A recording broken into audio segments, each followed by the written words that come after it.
महाराज जी, क्या रोने से हमें श्री जी मिल जाएंगी? महाराज जी के श्री जी हमसे मिलने आएंगी क्या एक दिन? श्री जी के बगैर रह नहीं पा रहे, क्या करें? वाह, बहुत सुंदर। जरूर मिलने आएंगी, जरूर मिलने आएंगी। बस इसका नियम वही है। कोई पूछ रहा था कि गुरु, हमने सुना है गुरुदेव दीक्षा देने आते हैं, ठाकुर भी लेने आते हैं। देखिए, अजामिल की पत्नी को लेने आए, अजामिल को भी लेने आए। बस इसका लौकिक उदाहरण से सिद्धि कर देता हूं कि जैसे आजकल टेक्निकल शिक्षाओं के टेस्ट होते हैं, जैसे बीटेक का होता है, आईआईटी का होता है, उसमें एक रैंक आता है। जिसका रैंक पहला, दूसरा, 8वां, 10वें तक आता है, उसको तो यूनिवर्सिटीज लेटर भेजती हैं कि आपका पहला रैंक है, आप हमारी यूनिवर्सिटी में आइए, आपसे कोई फीस नहीं ली जाएगी और आपको रहने खाने पीने की सारी व्यवस्था यूनिवर्सिटी से दी जाएगी। और जिनका 2000 के बाद का रैंक आता है, 4000 के बाद का रैंक आता है, वो अपना सीवी लेके घूमते रहते हैं। उनको डोनेशन भी देना पड़ता है, उनको फीस भी देनी पड़ती है और उनको चक्कर लगाने पड़ते हैं। तो आप अपना रैंक, में इस प्रश्न का उत्तर दे रहा हूं, मैया ने, किसी ने पूछा है, ये है स्वतंत्र गुप्ता। स्वतंत्र गुप्ता पूछ रहे हैं, इसका समाधान यही है, खुद ही को कर बुलंद इतना, खुदा बंदे से खुद पूछे, बता तेरी रजा क्या है। ठीक है ना?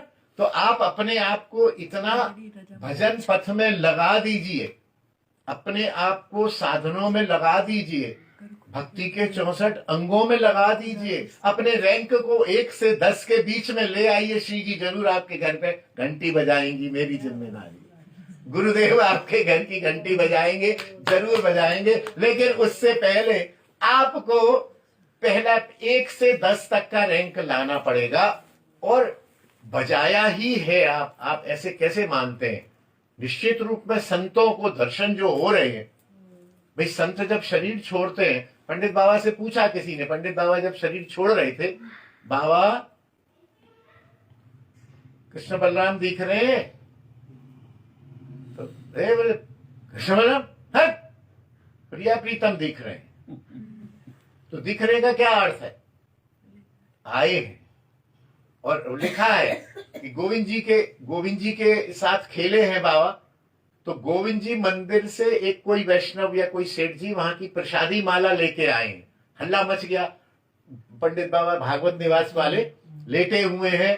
अब गए नाम संकीर्तन चल रहा है, सब संत इकट्ठे चारों तरफ। और पता चला वो भंवर सिंह जाने कोई थे कि वो गोविंद जी की माला लेके आ रहे हैं। अभी आजकल तो क्या सुविधाएं हो गई, 4 घंटे में जयपुर से आ जाते हैं। उस समय तो बस गाड़ी कुछ भी किया होगा, रोड भी ऐसे नहीं थे।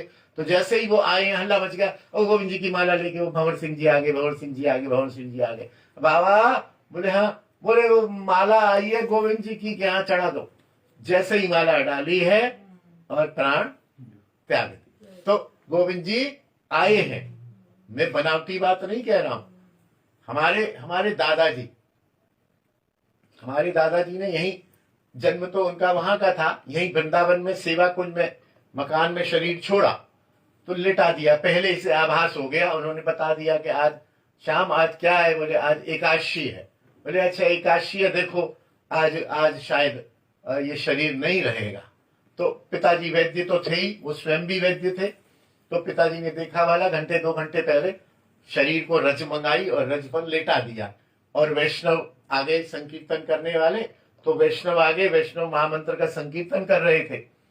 तो पिताजी ने जैसे है कि 1-2 बार उनकी नब्ज देखी, भाई है कि नहीं शरीर। फिर 1-आध बार उनके यहाँ पर रुई वुई से देखा कि श्वास चल रही है। तो दादाजी क्या बोलते, शाम मेरे को तुम डिस्टर्ब मत करो, जब जाना होगा चला जाऊंगा। ये बार रुई और नब्ज मत देखो, मेरा भाव टूट रहा है, मेरे भाव को मत तोड़ो, मेरे को जाने दो प्रिया जी के पास। ये भाव बाह्य हो जाता है मुझे, ये रोई और ये हाथ मत देखो मेरा। तो आए कि नहीं आए? निश्चित आए। यदि हम में वो ये खुद ही को कर बुलंद इतना, हम में भगवत भजन भाव, निष्ठा, चेष्टा, कि ऊंचाई इतनी होगी तो गुरुदेव भी आएंगे लेने और प्रिया जी भी आएंगे, श्री जी भी आएंगी, सब आएंगे, 100% आएंगे। लेकिन हम 5 रुपया लेके डोले और स्कूटर खरीदना चाहें तो भैया नहीं आएगा। और लोन पर भी लेना है तो कुछ डाउन पेमेंट तो देनी पड़ेगी। क्यों जी?